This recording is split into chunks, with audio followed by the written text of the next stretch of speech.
again, where we get to talk about the best show on television, AMC's The Walking Dead. Today we're talking about the season 5 finale, episode 16, called Conquer.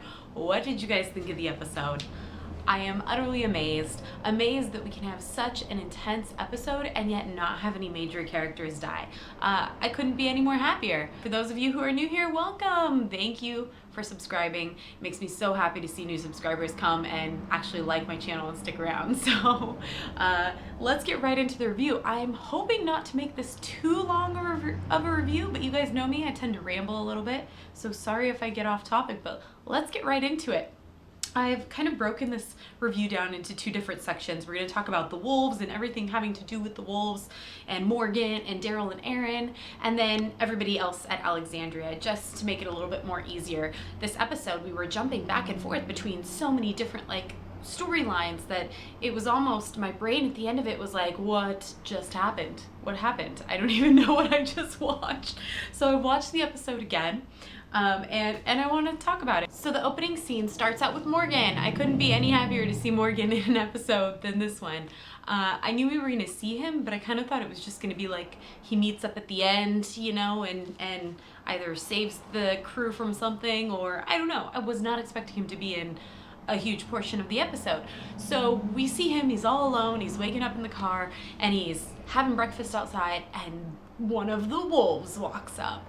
And this guy is super creepy, and he has a W on his head, either scratched, I don't think it was scratched into his head, I think it was like written on his head, but he's walking around with a W on his head. Anyways, this guy is clearly unstable. He's not right. And we know this because really anyone who just goes around killing people for fun, I mean, we're pretty sure up until this point, we've been pretty sure that these people after the last episode were just killing people just to kill them. You know, the girl tied to the tree, why was there a need for that? There wasn't, you know, there was no need for that kind of killing. And it was seeming more and more obvious that these people are just really like disturbed individuals.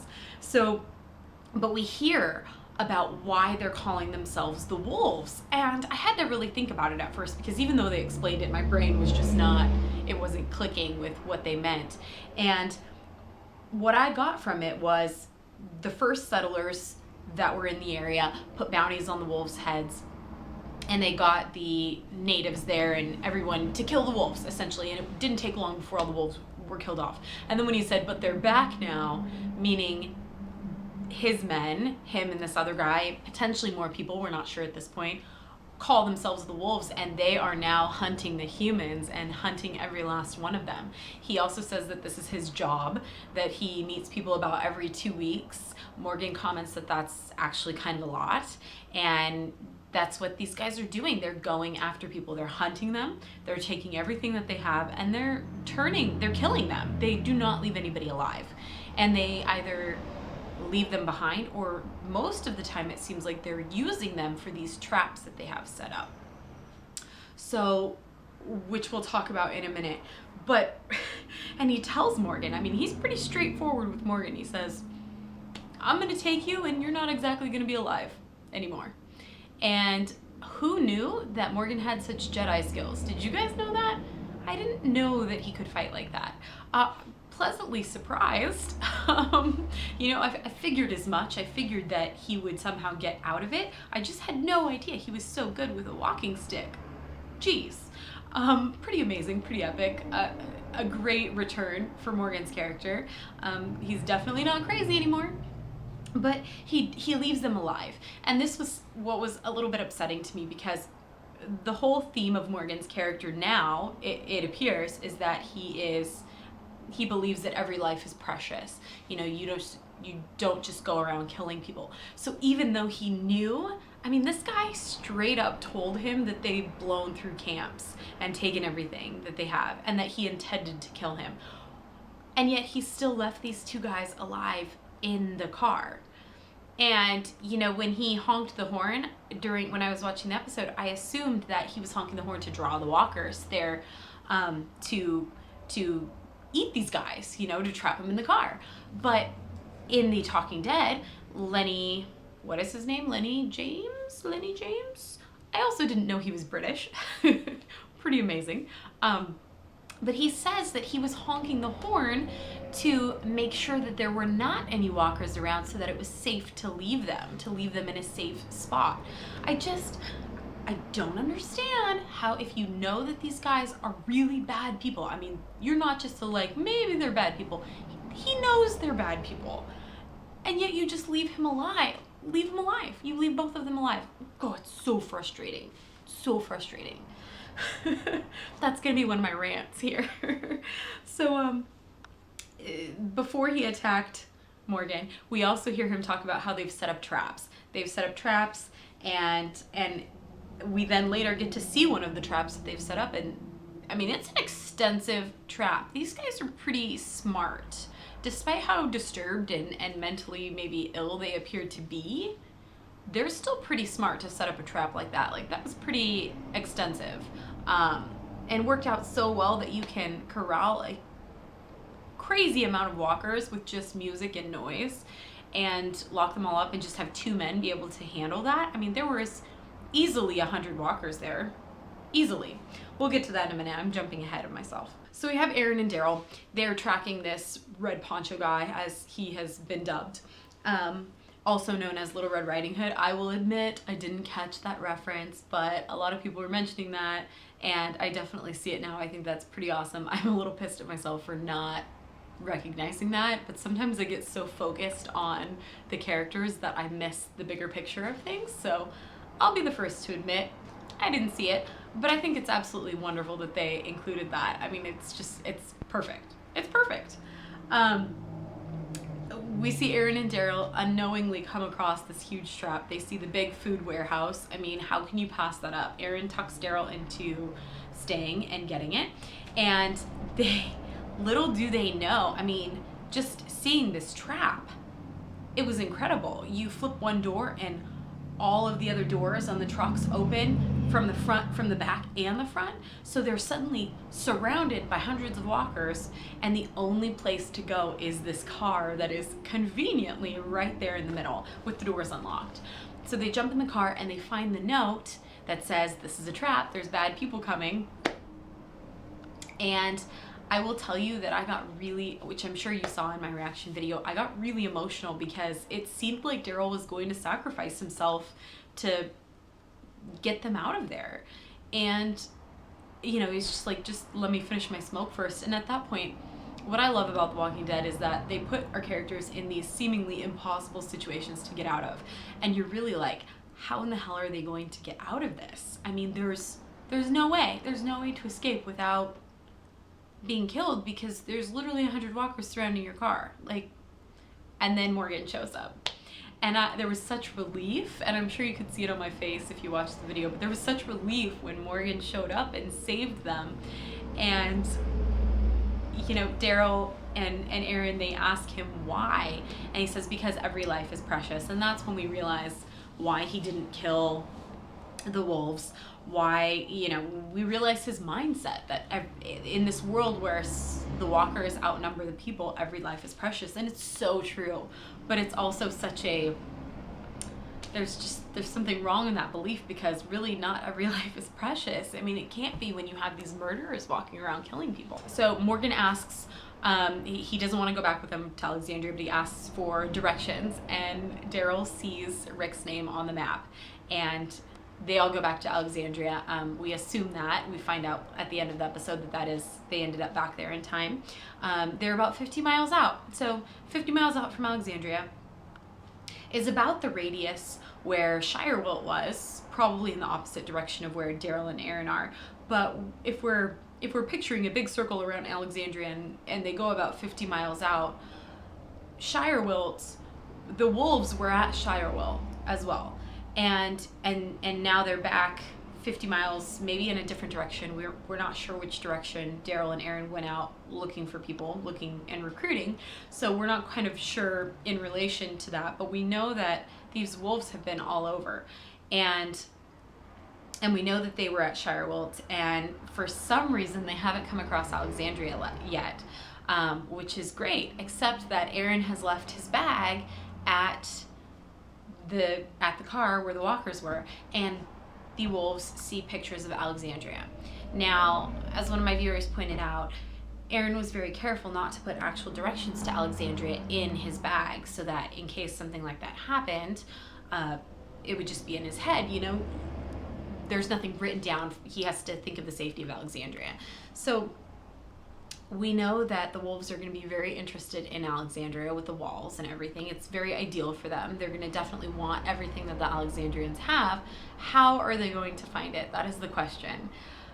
I'm sure that they're good at tracking. I mean, I really think they are, because they've made this their job to track people. Just like Daryl and Aaron are tracking people to recruit them, to keep them alive, these wolves are tracking and hunting people in order to kill them and take what they have. So I really think they're probably just as equally qualified to track people as Daryl is. So I'm wondering if somehow they're going to track, you know, Aaron and Daryl back to Alexandria, or Aaron and Daryl, because we don't know the time gap from when season 5 ends to when season 6 starts. So there may be a huge time gap. Aaron and Daryl may go out trying to recruit again, or somebody might go out on a supply run and the wolves follow them back. So it's definitely it's opening up for a huge storyline in season 6, which I'm happy that we kind of know a little bit about what to expect in the beginning of season 6. Meanwhile, back at Alexandria, there is a lot going on. So we have Sasha, who we see her laying in a pit of walkers, wishing she was dead. We see Gabriel going out on his own, trying to get himself killed, and then suddenly changing his mind. And we see them both come back together in the church. And both of these people feel so much guilt and grief over what they've lost and what they've done. And even though Sasha's not really guilty of anything, she still feels it. She very much feels guilt over Bob's death and just everything. And so she's wanting, wishing to die as well almost.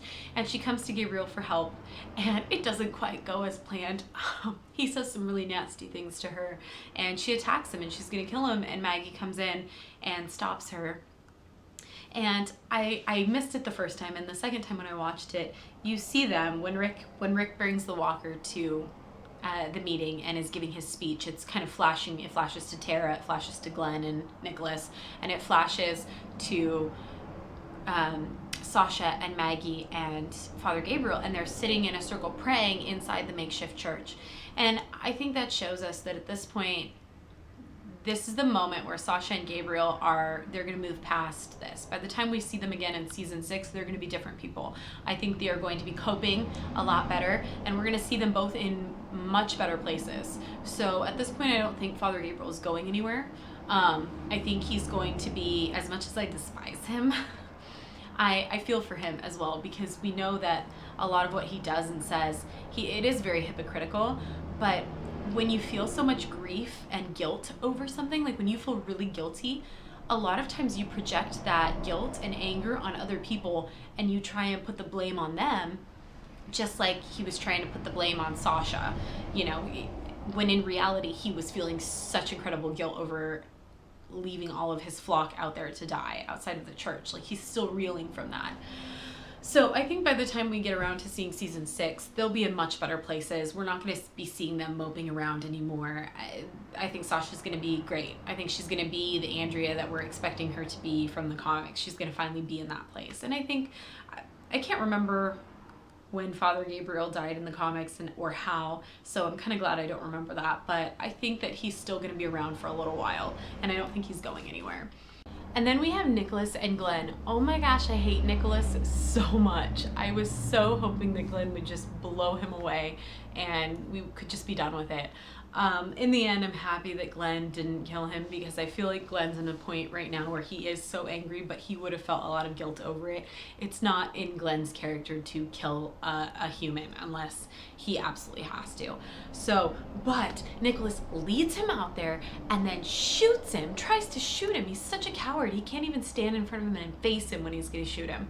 He shoots him, ends up hitting Glenn in the shoulder. Freaked me out. I really thought Glenn was going to die for a few minutes there. And the episode keeps flashing back and forth to them in the woods, and they're fighting, and then they're not. And it hits a point where Glenn is covered in a pile of walkers. And then it goes to commercial. And then the next time we see them, Glenn is no longer covered in a pile of walkers and he's attacking Nicholas and almost shooting him. It really pisses me off when they do that because it makes me think this is really unbelievable. Like, I want to know, how did he get out from under all those walkers? Like, it's a pretty impossible situation when you have a wounded shoulder, you're already holding one walker, and you have 3 more walkers pile on top of you. If nobody's actually helping you, how are you getting out of that situation? I hate it when they cut out the scene. Like, why? Why can't you show us how he got out of there? It makes me think that it's just really unbelievable. I don't think he could have gotten out of there that easily. And if he did, I want to know how he did it. So he has the opportunity to shoot Nicholas, and he almost does it. You can tell. I mean, he's really angry over Noah, and it is clearly Nicholas's fault. And then Nicholas tries to shoot him. I mean, he's just a coward. He's a coward. And he doesn't shoot him, and they make their way back to Alexandria, and they're holding each other up. Like, it just makes me sick. I hate this guy. I hope he gets eaten alive. And I usually don't hope that on people. We see Eugene and Abraham apologize to each other. I was waiting for that. That was a good moment. It was good to see Abraham. He's very blunt with his words sometimes, like I think we saw at the speech, when he was trying to back Rick up. He's like, Rick's seen a lot of shit. He knows shit. He's a man of few words, a few choice words. But I really liked seeing such a hard-ass guy try and apologize to Eugene. It was great. It was a good moment. We also see Tara wake up. I loved that Rosita was really making Tara's care a priority. I guess Rosita is working kind of in the medical field there in Alexandria. So it was nice to see her. I think they're going to grow really close. To see her taking care of Tara, and then Tara woke up, and it's just a relief knowing that she's okay at this point. And then we have the biggest part of the entire episode, Deanna's meeting for Rick and to decide Rick's fate. I think going into this meeting, Deanna was already sure what she was going to do. I mean, I'm thinking that her choice was already made, her decision was already made, that she was going to get rid of Rick. She was going to exile him from the community. And this forum, her opening up for discussion, was just kind of a thing that she would be required to do, and she wanted to do to keep face, to make herself look good.